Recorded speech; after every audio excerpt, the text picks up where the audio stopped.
Hi guys, my name is Roksana. I'm your host on Rising Stars and welcome back to another episode. And today I have a very special guest who has been in the industry for quite a while. Welcome, Marc Daniel. Thank you, my pleasure. I'm happy to be here. Thank you very much for coming. And I have a little bit of a personal story when it comes to how I met you. Oh. You were in the first ever acting class that I started taking with Susanna Linier. And I remember it was like somewhat, you did like a quick introduction. Everyone was doing a quick introduction. And you mentioned how long you have been in the industry. And I was thinking, oh, wow, like, oh my, that impressed me a lot. So, and now I'm having you here. And we're going to talk about the industry and your journey, which I think after also what we discussed and I looked in the bio, it has a lot of things to share and to talk about. So let's dive into it. Okay. How did it all started? I hope I live up to that build-up. I'm pretty sure. How did it all started? The journey. Let's begin, and Sure. then I think we're gonna go with the flow. And I'm pretty sure there's gonna be a lot of things that we're gonna discuss. Yeah, I mean, way back in the beginning, it's probably like a lot of actors. I was always liking to do little shows in front of the family and stuff like that. In elementary school, if there was a little play to do in class, I go, Mark, do you wanna? So there was always something there that I liked to be in front of people. And in high school, I just thought I was either going to be a politician or like a weatherman on. That's a different spectrum, a politician or a weatherman. Yeah, I mean, I hope it's not narcissism, you know. I knew I wanted to do something in front of people.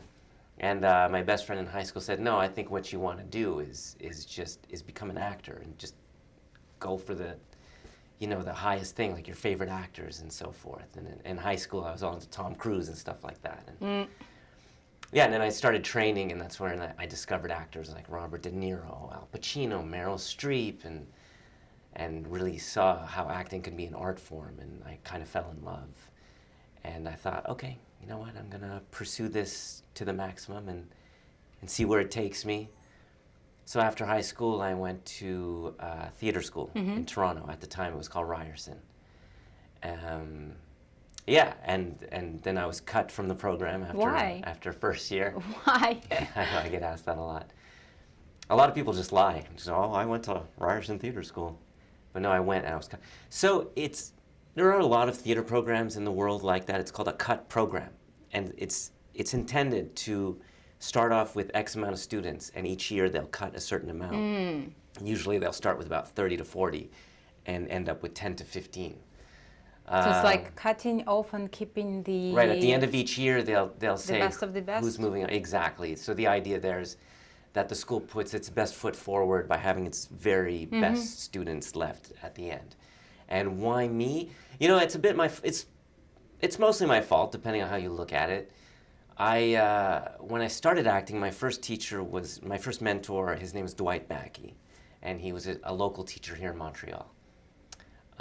He was not the first, but one of the first artistic directors of Black Theatre Workshop here in Montreal. And I chose well because today he's teaching at Juilliard.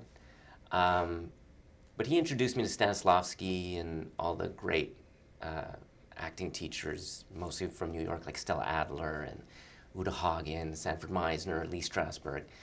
All of which is, it's Stanislavski in the end. And I fell in love with that. But at Ryerson, it's more like the older, classical form of training. It's not about, your inner emotion. It's more about outer form. And I pushed back too much. I wasn't I was going to swear. I wasn't like an arrogant person, but I was sort of like, well, shouldn't we feel something real in this part? And, and the fact is, I'm on their side now. If you're going to go to an acting school, you should embrace their technique for the time you're there and see what you get out of it.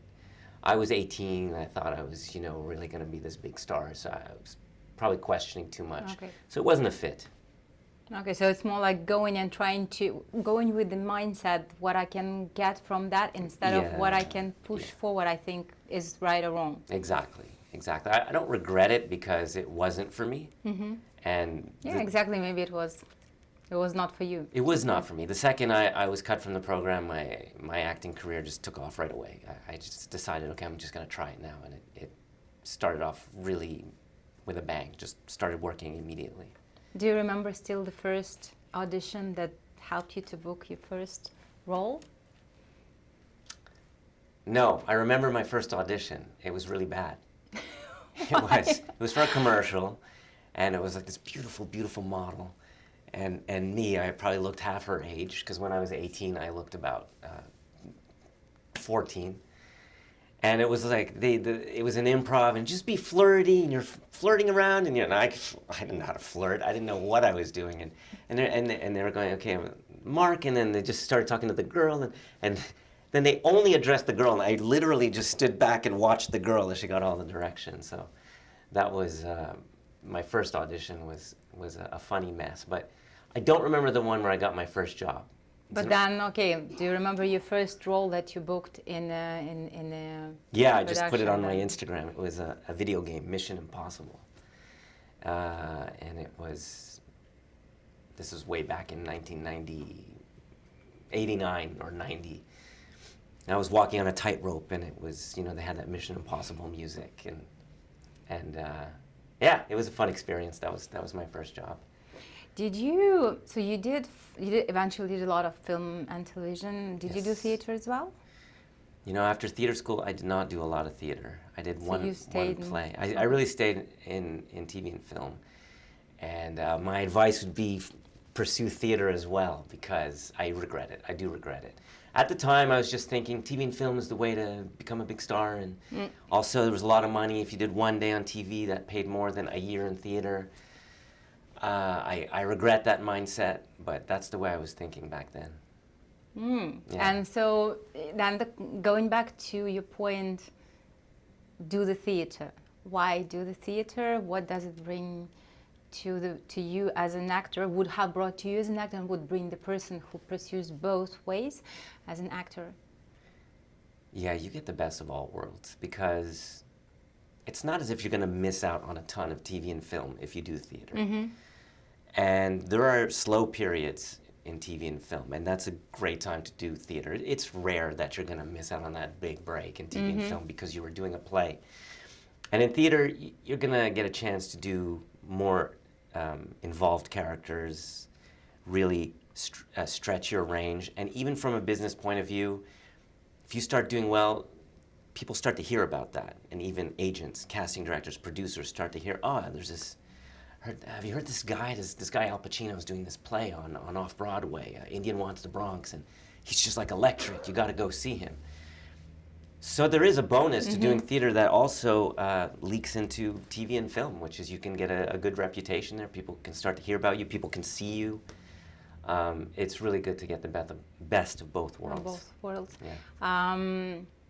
Do you still, eventually you've been in the industry for a long time. Do you still get nervous when you go on set, or that feeling of trembling the knees or whatever, the heartbeat goes with insane speed? Like, is it already kind of past, or it still comes to you every time that you get on set? Yeah, that's a great question. And it's hit and miss. In which sense? Sometimes you'll go for 1 or 2 years and you're just feeling great, and you're completely relaxed on set. And then it could be a few years later, and for some reason, stage fright just seeps in, and sometimes it can take over.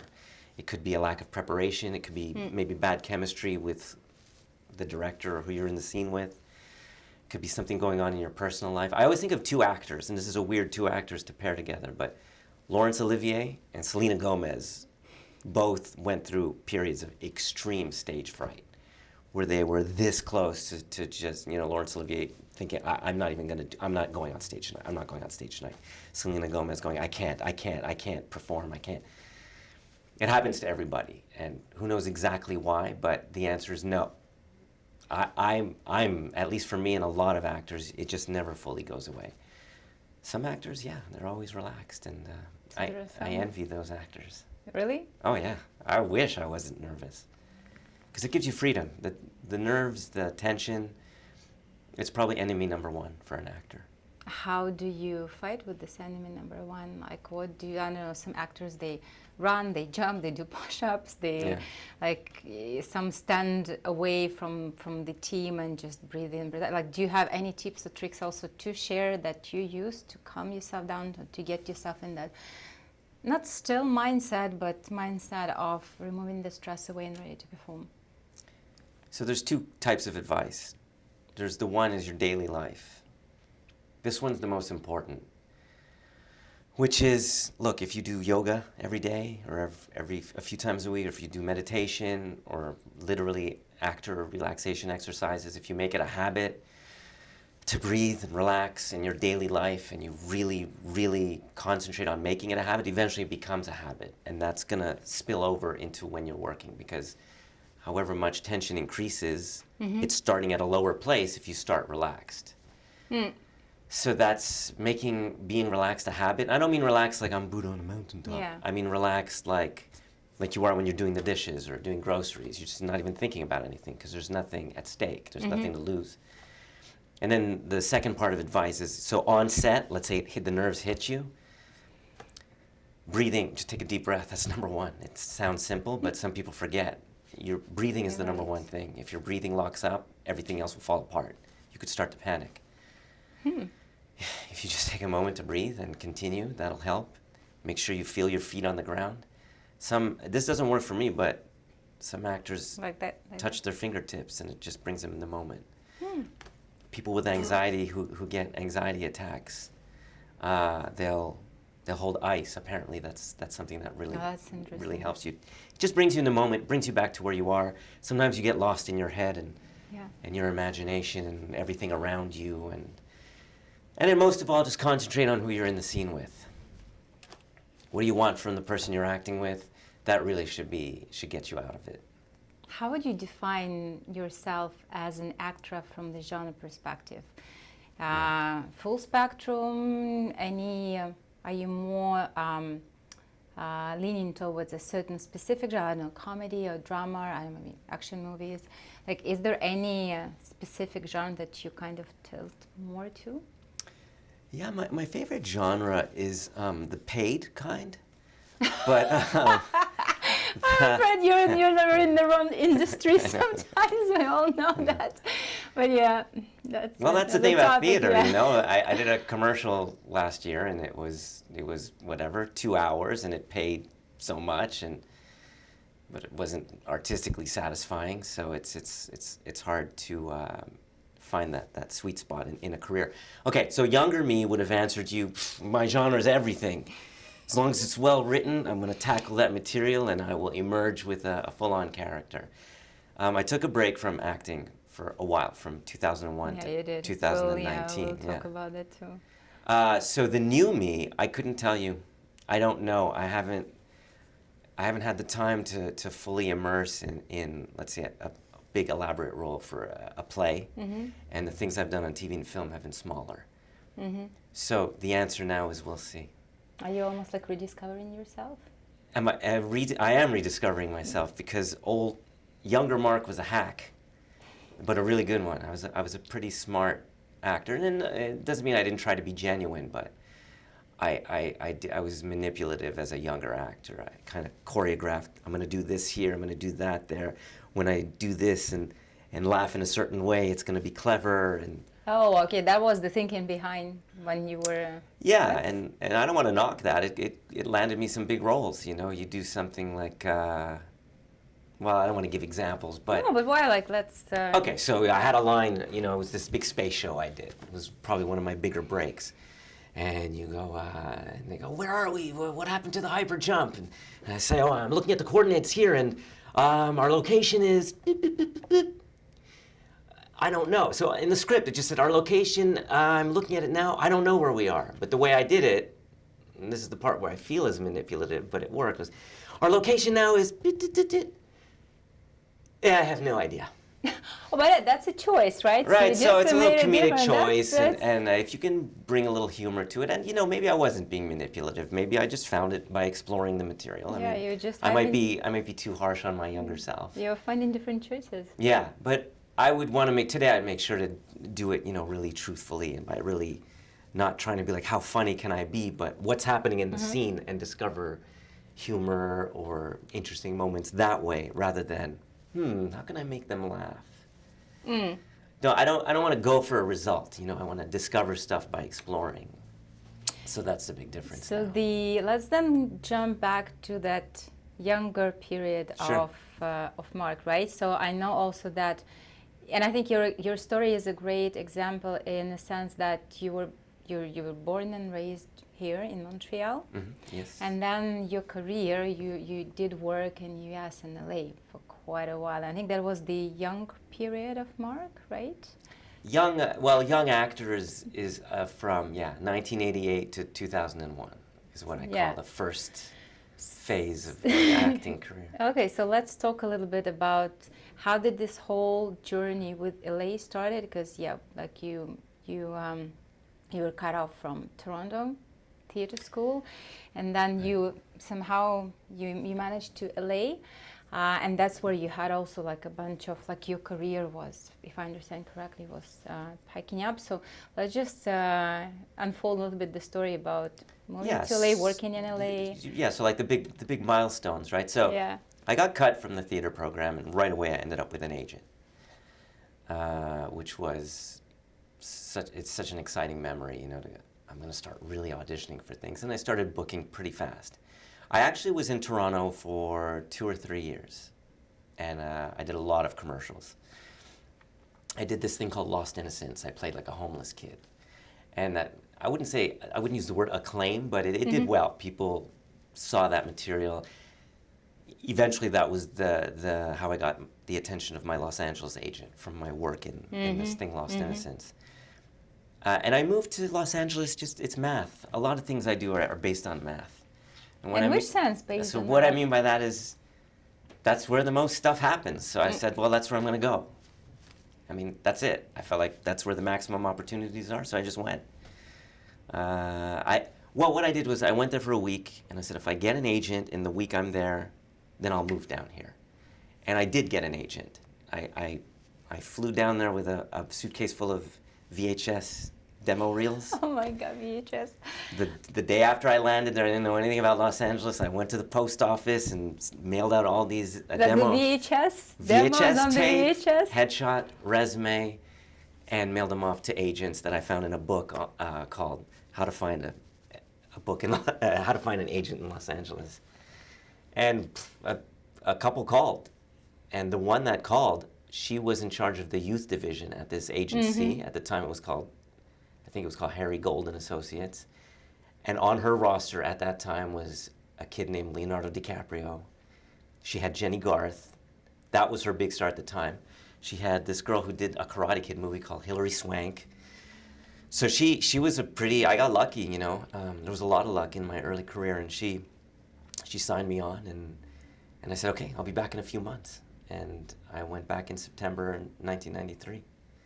And I was there for quite a while, a couple decades. Couple decades. Yeah. You were moving there, you were really young, right? So how was this whole life in Los Angeles developing? Like, and how you were working as a full-time actor there, or it was still like we usually do here, it's a combination? Or at that point of time, your career was going so well, so you were able just to work full-time as an actor?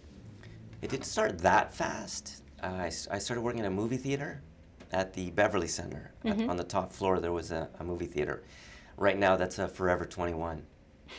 But back then, actually, it was a Canadian company. It was Cineplex Odeon. Oh. And I was working for minimum wage for $4.25 an hour, which was shocking because my last minimum wage job was at the CN Tower for $7 an hour. But anyway, yeah. So I was serving popcorn and tearing tickets. But even right away there, I'm telling you, every other shift, Roksana, you'd see a celebrity come in to watch a movie. Winona Ryder, Nicole Kidman, Kenny Rogers, Dustin Hoffman. I mean, they all went there to see movies because it was right next to Beverly Hills. So that even just working that job was fascinating. You found a very strategic place to work, actually, as well. And that was a fluke. Yeah, I know, Beverly Center. I didn't go there to see celebrities, and to this day, that's where I saw the most celebrities because they all went to see movies there. So I had that job. I became a manager. So I did that job about 2 years until I got a lead role on a TV show, The Space Show. And that's when I was able to support myself as an actor for probably the next 5 years after that. Yeah. That's It was exciting. I mean, the first place I lived, the rent was $300. I lived in a basement of this old house, and back in the 20s in Hollywood, this would have been a mansion, but today it was like an old house, and they rent out all the different rooms, so like a cinematographer, another struggling actor, a writer, and I had the little basement room, struggling actor from Canada. Do you have any role that you still remember that would bring you like goosebumps, or like the moment that you booked it, you felt like, oh wow, was it the first one that you booked, or there was any other after that you realized that, oh, like that's almost like my dream role and I booked it? So there's two roles like that. Number one was right here in Montreal. Really? It was in 1987 or 88. I was an extra on this local TV show called Time of Your Life. And it was a big deal back then. All the young actors were trying to get on it. And just being an extra on that is one of my best memories, just to see the lights and what a real set looks like. It was spectacular to me. I'll never forget it. And one day, because I used to go all the time, I was getting $15 a day. And one day the casting person said, "You want to do a line today?" Oh my God, this is the opportunity for upgrade. Yeah. And I said, yeah. And so I did it. So that's memory. And I'm glad I still have that. I just put that on my Instagram the other day. And my first audition in Montreal when I came back in 2019 was run by the guy I did the scene with, which is Jason Cavalier, he's a very respected actor to this day here in Montreal. So there's that, and then the space show was a big one because you do the audition. Next week, oh, you got a callback. Oh, you have another callback. You have another callback. Now you have a screen test. And then you get the phone call, just like the old cliche, you know. You got the part, and I mean, I'll never forget that. Yeah, because you actually worked a lot in the period when there was no self-tapes. There was only in-person audition. Everything was in person. Different. So, you go to your job and you go, oh, I have to give you my notice. I'm going to be starring in a TV show. It was a real fantasy come true, Another question. So then let's not fast forward a bit, but then you I know that you worked a bit behind the camera as well, right? So you had a big experience as an actor, and then you worked on the other side. Let's talk a little bit about that. And I know that I noticed that yes, sometimes actors, they would do a work behind the camera, but not always, not that often. In your case, you did work for quite a lot behind the camera as well. So was it in LA, or was it already when you came back? It was all in LA. In LA. So how did that opportunity came up with? And also, why did you hop on it? Because I feel that when you're an actor, still it's more like that's what I want to be. That's where I want to be, there, like in front of the camera, not behind it. So you took on that one, and it was not like a 1 month journey. It's been quite a while. Yeah, it was about 2005 to 2019. Yeah, I did everything. So the reason I stopped acting, I've always looked young. I'm not telling you. I know, but I won't tell anyone. And I'm not telling you, Linny. I'm talking to the audience and Linny behind the camera. But I've always looked younger than I am. I was 32 years old. The last job I did was, it was on the Disney Channel. It was with a young Shia LaBeouf. It was called Even Stevens. And I was saying things like, I don't know, dude, what I would do to play slobber hockey with her after school. And I was 32, and it was just, I hadn't, really reached the level I wanted to as an actor, which is my fault, because you gotta hustle. I was not a hustler. Don't be a procrastinator. When you get a big opportunity, just one, I know you're probably gonna ask me what advice would I have, so I'm just gonna divert to that really quick. The advice I would say is, first of all, know what an opportunity is. I didn't even know back then. Neve Campbell, I'm going to name drop, very, very famous now. She's returning to the Scream franchise. We had the same agent in Toronto, and we moved to Los Angeles around the same time.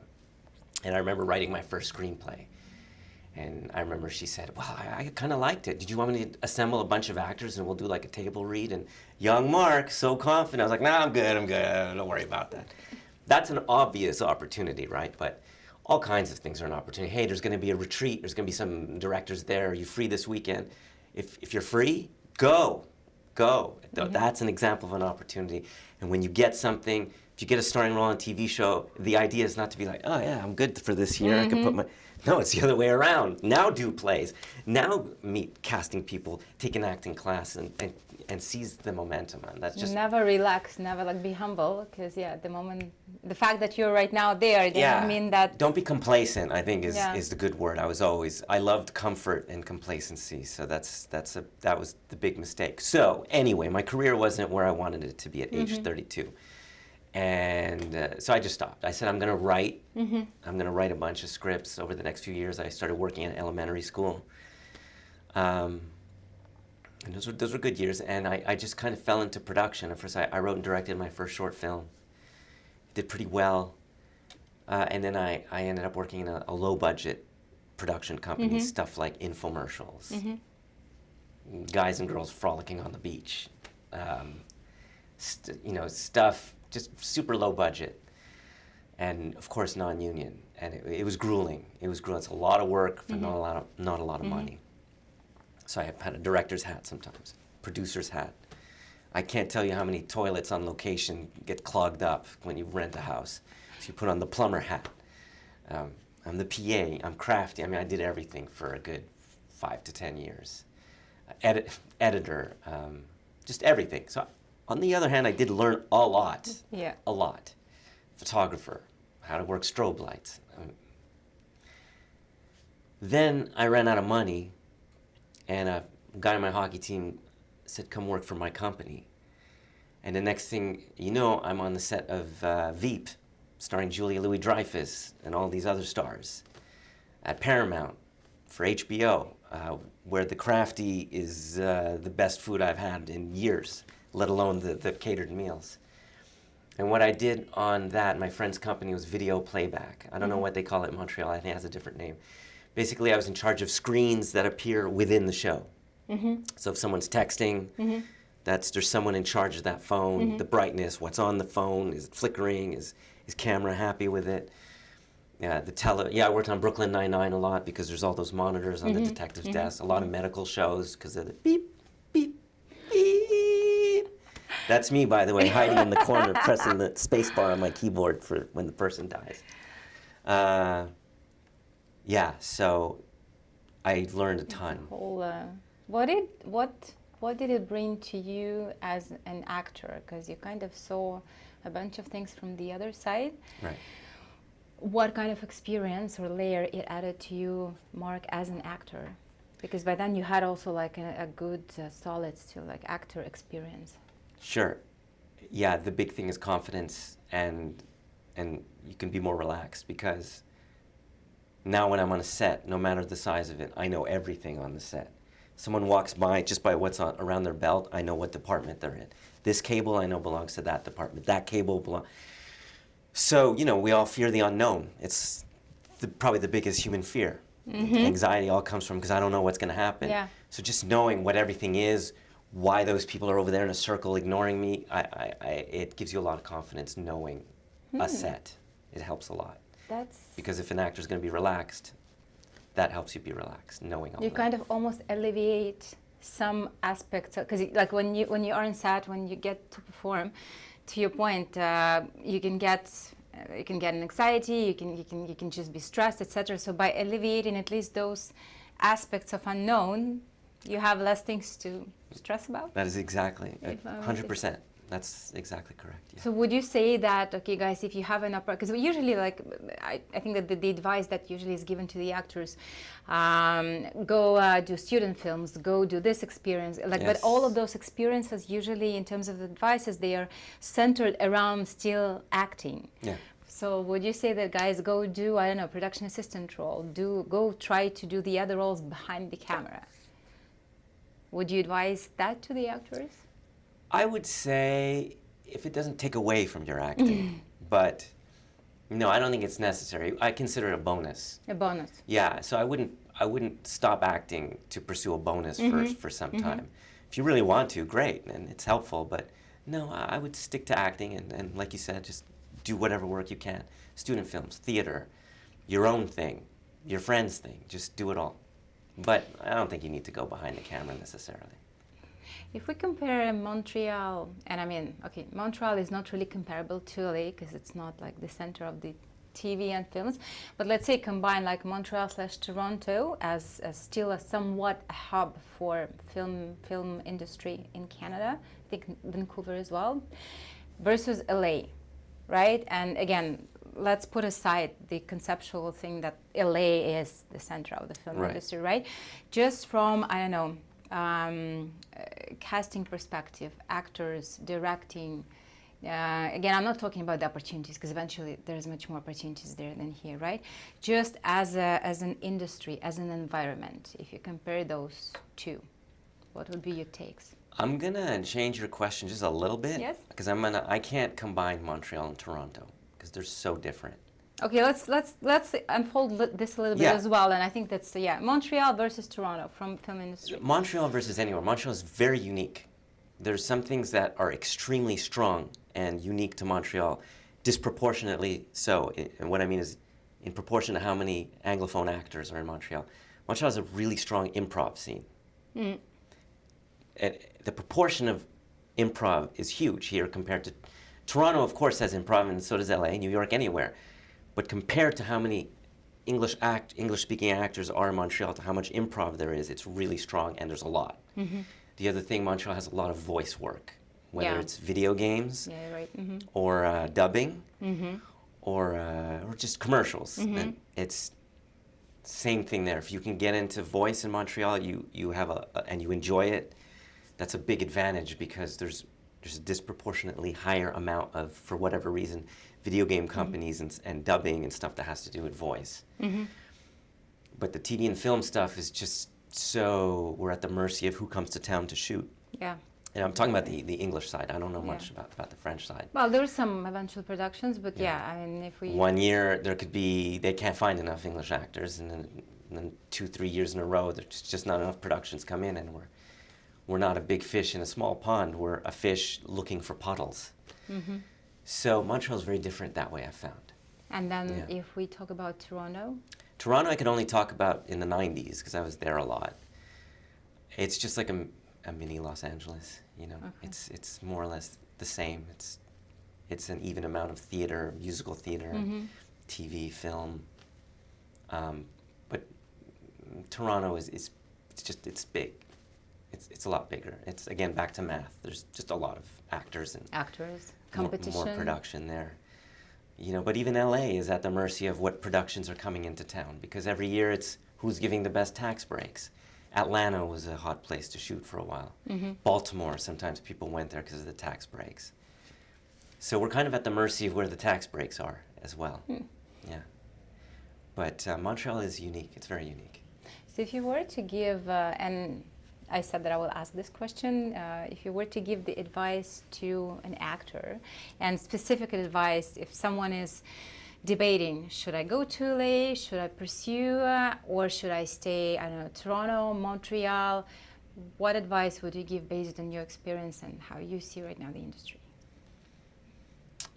I give two types of advice, right? There's the legal advice. So if someone really wants to go to Los Angeles, I recommend get a Zoom meeting with an immigration attorney and find out what does it take to work there, because you need to be able to work. Visa. Yeah, some kind of visa or something. Besides that, it's really what's in your heart. You know, what do you want? What do you want out of your career? Are you like young Mark and you're just looking at math? Then go, if you can work. Do you want to not deal with winter? Bonus reason to go. Really, everyone is unique, so it's just up to them. I would never say, yeah, all actors have to go to Los Angeles. I don't know, if someone loves improv, for example, or just really loves theater, you can make theater work here in Montreal. You can do your own productions. There's less involved with getting a production up. If you really, really want to do film and TV, then yeah, I would say you're going to get more chances in Los Angeles, but it all depends on the person, you know. What language you speak, do you have an accent,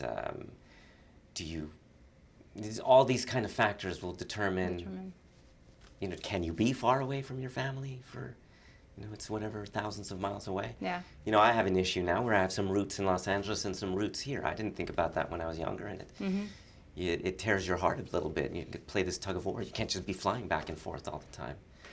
So there's a lot of things to consider. Do you still have the agent in Los Angeles? No, I stopped acting in 2001. So when I go back there, you know, people always, because I go back a lot, and people think, oh, you must be really taking meetings and all that. It's like, no, I'm watching Paw Patrol, Bluey, playing with Lego, because, you know, it's my close friends' kids. I miss them, and that's now when I go back. It's really just because I miss the people. I had to leave. I had to leave for family reasons. So, but no, the business side of it in Los Angeles, that's on hold at least. On hold. Okay, I was just about to ask, do foreseeable you future. reconsider going back and restart applying, or it's completely gone, so it's on hold? It's on hold. You know, I have personal reasons that I'm here, and I do love this city, don't get me wrong. I always missed Montreal when I was down there. But right now, I need to be here in this city. Okay, and so now you're fast forward or whatever to the current times. You're back. I know that you kind of started going back into acting, right? So that's where I met you first at Susanna's class, and I know that you kind of, so you're bringing back that aspect of your, let's say, of your career, of your journey back into your life. But I also know that you started teaching. Right? Yes. So you started teaching acting. Do you think it's like, first of all, like, is it like a logical continuation of your career as an actor? Because now that you have enormous experience from actually different angles, not just acting, right? Like just from filming in general. Right. Now you have a lot of things technically to give to the other people. So was it something that you always had like in the back of your head? Maybe not that young Marc. I don't think that young Marc probably didn't have yet. But or it's something that just popped up lately when you came back. So how did you come up with this idea of, okay, like I now want to teach. I have a lot to share. Yeah, I don't know why. I've always been inclined to teach. When I think back to my survival jobs, I taught English as a second language. I taught first grade. Okay, so it was in you teaching in general, a little bit yeah. in general. And then the acting, I actually did. Even younger Marc was always curious, because when I'm training with someone, I'm wondering how would I have conveyed that thought. I wouldn't say it's a natural continuation. I'd rather be working as an actor, but it is a fulfilling way, and also to make some money is teaching acting. And yeah, right away, the first class when I started teaching, it just hit me in the middle. I was like, damn, I know exactly what you're thinking. I know exactly what you're thinking right now. And it helps a lot. I know what they're thinking. I know what their fears are, so I can speak to them directly. I do find teaching fulfilling. And I'm not just saying this. I think even if, let's say, something took off with because I also pursue writing and directing, if any of those three took off, I think I probably would continue teaching. Because it is fulfilling, and it does help you crystallize certain thoughts for yourself. Like, for example? The big one is just sometimes it's interesting. Students who are new to acting are the easiest to teach, because you can just teach them the right way, and you watch them grow really fast. People who come in from other training, sometimes it's difficult because this teacher told me this, that school taught me that, this. And it helped me crystallize, there is a basic thing to modern acting, which is all acting is just 2 steps. Step 1 is prepare, the preparation. Step 2 is to forget step 1 and just be in the moment. And that might sound overly simplistic, but sometimes when you get a part and you don't have a lot of time and you're in a panic and you don't feel ready because you didn't prepare properly maybe, by the time you're ready to do it, whether it's you're walking on stage or you're waiting to hear action, you have to just let all that go, because that's not for your brain to do. Oh, what am I fighting for? What's in my way? What's my emotion here? What did I do to emotionally connect to this moment? You can't do all that when you're acting. Your heart is what takes that all in during the prep phase. And you just have to trust it's there. And you need to let that go when it's time to do it. Because step 2 is forget step 1. Action, and you're just there in the moment. So interesting what you're saying, because I've been coming to Susanna's class for like good 3 years on and off, but regularly.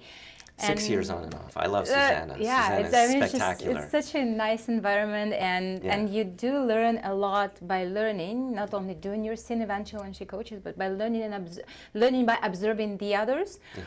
And it's interesting what you're saying is that sometimes I would sit and observe, like let's say like relatively new actor, and I can clearly see how the lines that are sitting in the head is not allowing the person, to your point, to be in the moment. So and it's you can see it. So how important it is to really, okay, like you cannot do anything. The moment the action starts, you can't grab the list, you can't read the lines, you just go with the flow. That's yeah, it's you see what your acting partner gives you, or the people in the scene with you, and that way you're not going to get confused about your previous training. It's whatever you do to prepare, whether you're imagining you're an animal, or you're recalling an emotion from 10 years ago, whatever you choose to do, it gets soaked in while you're preparing, and then you just gotta let that go and trust that it's there. Trust the process. And when I started teaching, I tried to find clips of actors saying, and almost every actor, Al Pacino, Mark Ruffalo, Viola Davis, I find interviews where they say the exact same thing in their own words. Then I forget it. Then I just let it go. That it's never choreographed. It's never pre-planned. This part I'm going to laugh. Then I'm going to look sad. Then I'm going to have a look. That's a mistake. If you're choreographing or planning your scene like that, it could confuse you especially if it's not working, because your scene partner might suddenly do something that doesn't work with what you planned. You just got to let it go and be in the moment. At the most, you think about what are you fighting for? Like let's say you get stage fright. You think, why am I here? Oh yeah, because I want this. Just focus on what you want from your scene partner.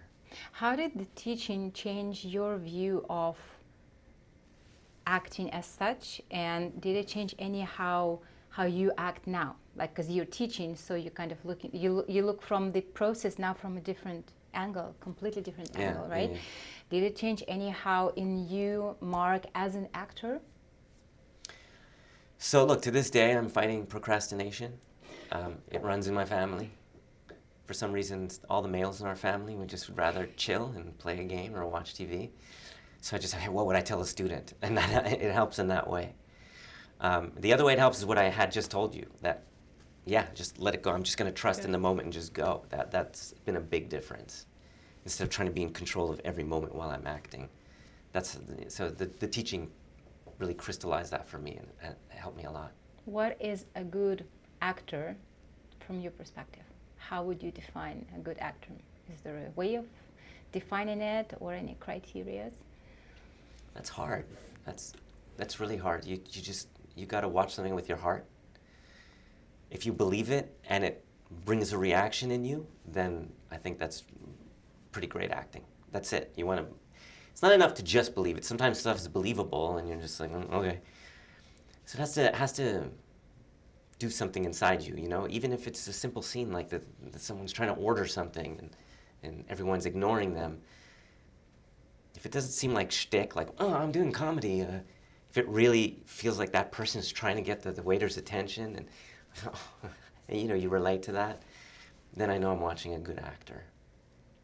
But you've really got to look and listen with your heart to see good acting, not think about, is this person a good actor? Oh, that accent is so good. No. You have to really just open your heart, and if they're impacting you, they're probably a really good actor. So you're also you write a bunch of scripts, right? You mentioned that. And so you're an actor, you work behind the camera, you're also teaching, and you're also writing. You're like, is there any plans to produce your own film? Any of that one? Because you're not just like a multidimensional, right? Like you do it all. Yeah. The writing for me is the number one bet. Okay. My number one bet right now. Right now. Okay. Yeah, acting. I love acting. There's a lot of luck involved. No matter how good an actor you are, your look is the big one. Not just your look, and I don't mean good looks. I just mean what is your look? What is your type? Which sounds like a contradiction to acting, because wait, aren't we supposed to do a whole array of characters? The reality is you're going to be a type in the beginning. And my opinion is it's better to just embrace what your type is, take the work, And as people start to see, oh, this person's a good actor, you can start veering out of that until the day comes you can just break out of that role. You know, like Sean Connery and James Bond. I mean, he was so good, he was able to break out of that. Whereas other actors, they're one-role wonders. They disappear because they're not able to do that. But anyway, the writing is the thing you can control. And whether you write something and do a play of what you wrote. In my case, part of the things I'm thinking about, regardless of what age you think I am, I do have to start thinking about, well, what money I'm going to have in retirement. I don't have a lot there right now. I'm living off the savings from being on an IATSE crew member on those last 5 years in Los Angeles, which pays a lot. There's a lot of anxiety. Residuals? No, when I was a crew member, it just pays so much. I mean, you're doing 60-hour weeks, and that union is so strong, IATSE. And I'm still living off of those savings. So the writing is kind of my last big bet. You know, if I can just make money in any way, I'll be happy with that. I hate to sound like old me with the money, but right now I need that. But if I could direct in something that I write, even better. But anything. The trick is first finishing the writing. I've been working on 2 projects for I don't know how many years now. But it's hard. An audition comes along, personal life, the teaching. So yeah. That was actually my next question was what's next for Marc? So I guess finishing the writing. The 2 scripts are, one is a TV show, one is a feature film that I started in 2018.